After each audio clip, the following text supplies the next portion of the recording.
Alright, here we are, take two for January 31st, approximately 5:45 a.m. from your unfriendly neighborhood Batman, aka Vampire, aka Journey, aka Kevin, aka Mr. Nighthawk. Okay, cheers. I'm gonna have a drink first. Alright, so my first take wasn't so good, the audio wasn't so great, so I hope this is going to turn out better. What you're looking at here is the 12 magnet rotor on the rig here. Oops, I almost spilled my drink. Goodness sakes, that would have been a disaster. Alright, so you can see the rotor here, the new one. It's got the magnets kind of embedded into the side. I cut with a scroll saw into the side of the disc slots for the magnets to fit into, glued them in there. Much safer in my opinion as far as losing magnets as compared to something like this over here. Oh, where do they go? Over here. There we go. You can see them right there. Okay, so you can see, well, let's do that again. You can see that these things are just kind of sitting on top, or glued on top, right? So, as you can, I mean, they've been safe up until now, up until now, and they still are safe. The only time a magnet's ever flown off there is when some drunken guy stuck one of the helper magnets that you can see in those plastic tubes. That one right there. He decided to just willy-nilly, poke it into the spinning rotor at 3,200 RPMs, and it managed to loosen up the glue for one of the magnets and put a chip on another. You can probably see it on this one here. There it is. You can see the chip on the side there. So the one right next to it, right here, was the one that flew off into my chin. Thank you very much. Bigness. That's his nickname. Anyways, back to the motor. So now you can see I have 6 drive coils. They're numbered here. You can see that. Number 1 here. Number 2 over here. Number 3 over here. These are single wound coils on a 15,000 permeability rating permeability ferrite core. Approximately 39 feet of wire. 23 gauge. Here on 4, 5, and 6. These are bifeeler wound, which means dual wire wound side by side. Using 26 gauge, I believe, where those were wound, and each one there was 72 feet in total on those ones, which is pretty good. That was amazing. I could get that much wire on there. Anyways. When the bifeelers are wound or wired in series adding, I believe it's called, we get very close to 7, 8, maybe even higher Henrys for those coils. The single wound coils are, they just pop over the 1 mark. It's like 1.26, 1.25, 1.38. Some of them actually, recently I measured them, they're actually a little bit higher than they used to be. I don't know how that worked itself out, but anyways. Over here we got the ammeter, and here is the main capacitor, 39,000 microfarad, 80 volt to filter out the ripple on the forward wave or full wave bridge, which is sitting right there. The variac, which supplies the AC to the full wave bridge. The MOSFET here, which drives the coils.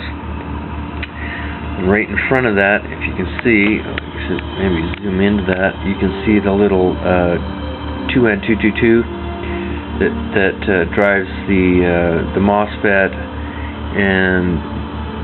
and that is directly driven by the Hall probe right there, which is mounted nicely on top of that tower number 3.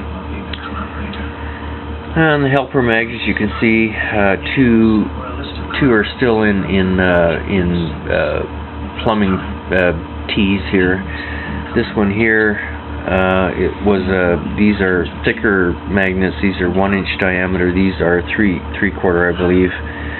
3/4 there, 3/4 there, and for some reason, tower number 5, right in here, does not like a helper magnet whatsoever. I don't know why. Just crazy stuff. I don't know what's going on with that. I'm sure sooner or later I'm going to have something there, maybe. What else we got here? We got the meter over here measuring voltage. We got the scope over here, which is currently on right now. That little capacitor there is our filtering capacitor for the generator section, which is on this breadboard here. And here on this breadboard, totally isolated and separated from any of this stuff here, which is the drive section for the motor. This full-wave bridge here is what takes the AC voltage generated by these coils on 4, 5, and 6, which are the bifeeler winds. I'm separating the winds. They're not in bifeeler series configuration. They're totally separate. One winding is in series with the other 3 single winds, and the second wind is connected back to the full wave bridge here to act as a generator section. And so we got the full wave bridge comes into here, into this board with the little jumper wires here. So these 2 boards are separate. There's no connection between those whatsoever. So that's hence the little 10,000 microfarad 35 volt capacitor over here to filter out the ripple. 5 super bright LEDs here with 680 ohm current limiting resistors, and a little 12 volt heat sink fan from a video card. This capacitor here is a 330 microfarad 50 volt for the voltage regulator, which is up there, which is there now to protect the Hall sensor from blowing up. Because every once in a while I connect, let's go back here again. I connect and disconnect this wire into the positive rail of the generator section, which is actually coming from the collector cap, which is collecting the back EMF through the steering diode, which is right in front of that little transistor there. So yeah, and this thing's like, I don't know, I think it's a 35 microfarad 240 volt AC microwave oven, or actually no, this one came from a high pressure sodium ballast, I think is that where that came from. But problem is, that's got the 530 530K half meg ohm internal resistance, which is no good. We know that, but it's kind of doing something anyways. So yeah, let's maybe get on to some action here. This capacitor there was, that's the filtering cap for the power supply, 39,000 microfarad, 80 volts. Here's the what do you call it, the RPM meter, laser thingy. And I think that's about it. I think we can start this thing up. So actually, as you can see, this thing actually has a lot of latching power. But once you break it, it spins pretty freely. You can see it, you know, the very little force that it wasn't little force, but it took me a little bit with my fingers to get it broken, but once it's broken, it spins nice. Okay, so the reason I did this second take in the first place is because the noise in the motor really kind of drowned out my voice, and it was kind of distorted, so I am going to keep my commentary to a minimum while the motor's running. I will have to make some comments, so if they sound distorted, please bear with me. So here we go. We're going to spin this baby up. We're going to turn the power supply on, and we can hear the motor spinning up quite nicely. We're going to turn the meter on here. You can see the current coming down quite rapidly. We can see the generator voltage coming down. Oh, that's not supposed to happen. Okay, so let's switch the voltage measurement over to here. Okay, so we're looking at the amount of voltage that's driving the system on the power rail there. That is slowly stabilizing. Current has started to stabilize. It's probably going to come around about 92.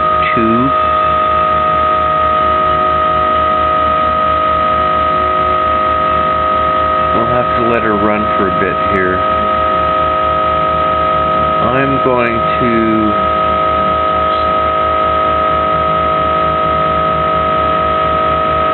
kind of keep an eye on that. So anyways, we've got this thing running. And here is the scope waveform without the load. Oh, sorry, that's not right. It has a little bit of load. The fan's not running. It might if I spin it. No. Hold on a sec. No, it won't run. Not enough voltage to run that. So anyways, we're looking at this waveform here. This is, what the hell? Oh yeah, here we go. The RPMs went down because I unplugged the load. For some reason, when the load is plugged in, the motor speeds up. So anyways, back to the waveform. This is what it kind of looks like. It should have more ringing in it, but there's a little bit in there. We can stabilize that a bit. Maybe. Oh. Come on. There you go. No, right there. Okay. You can see a little bit of ring in there. Not much. I've seen a lot more in there. But this is a little bit of a different setup than I had before where I saw that ring. Anyways, let's take a measurement on the, let's look at the voltage again real quick, 12.25, current at 95 milliamps. Let's go over to the other side here, and look at what we got for RPMs. So we can sneak that little light in there, and we got,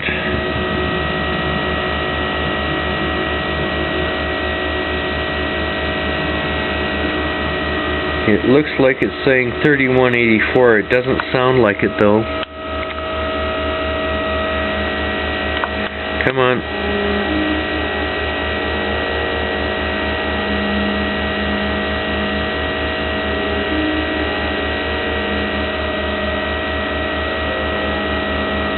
You know what? I think that's what she's reading. 31, almost 3200 RPMs. Let's try from a different angle here. Come on, give me a number here.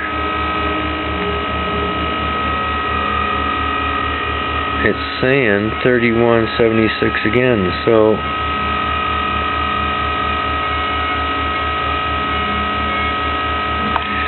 it really doesn't sound like 31, but you know what, I think it probably is. Anyways, back around to the other side here, and we are going to take our little wire here, which comes off of this, which should be storing about close to 40 to 50 volts in there somewhere. So I'm going to unplug my little green LED because for some reason every time I plug this thing in, it blows up my green LEDs. So here we go. We're switching that over. You can already hear the increase in the speed. Let's plug our little green LED back in. A little bit more load there. Alright. Now, you can see our current's gone over our limit here, so we're going to switch that over to a higher limit. And that current's going to settle out probably around maybe, I'm hoping like around 300, maybe just under that. Voltage is 12 roughly. RPM's coming up. And if we look at our waveform, all of a sudden now, our waveform's gone very square, and it's come down for peak-to-peak voltage at about 50 peak-to-peak. Oh, let's bring that down. Yeah, about 50. Used to be up closer to about 60. But we've lost our ringing, as you can see. Yeah, okay. See how we've stabilized that out there. We're up around 800, I'd say, I don't know, high 800 hertz for frequency. My guess is that's going to be more than 4,000 RPMs. So we're going to come around here. Again, take another RPM reading if we can get a squeaky little window through there. Come on. Oh man. Let's get some light on the subject here. There we go. According to that, it says 4,358 RPMs. Let's get another reading from over here because that may not be accurate.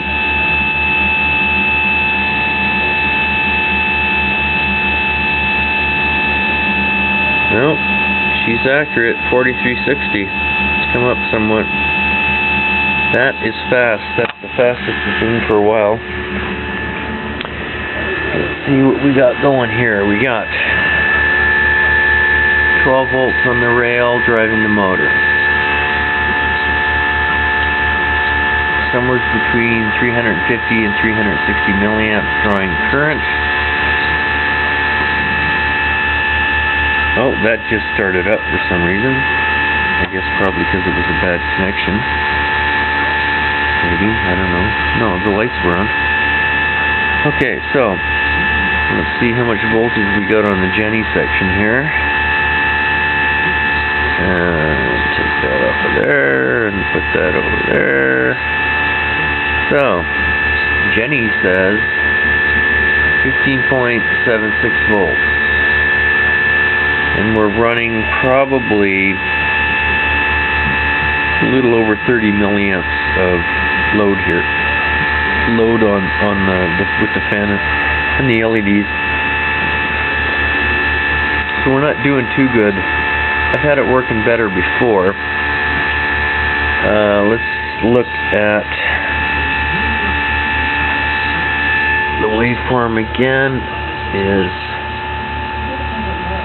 pretty stable, very square, very short. I would say on time is like half as long as off time, which might be suitable for that 12 meg rotor. Current seems to have come down a little bit, settled out at 320 milliamps. Voltage at 15.9 on the Jenny section. So take that back to the drive section, and we get 12.17.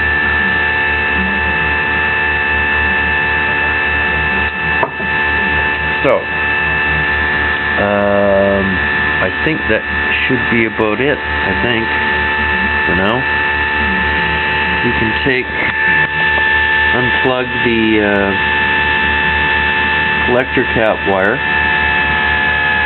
Obviously, we're going to get reduction in RPM, as you can hear. Current goes way down when the motor likes to start to slow down, so we're going to switch this over to lower setting here. So we're coming down. Voltage gone up a little bit. Ringing has come back to the waveform. Kind of try and hold that out a bit, but oh, there we go. Okay, so we got a little ringing in there. Not much. And we're back up to about 59.5 volts peak to peak. You see on that? Stretch that out a bit. 61, 60. So you can see that going on there. Now, oh, we've got a little vibration going on here. Move one of our helper magnets. Anyway, so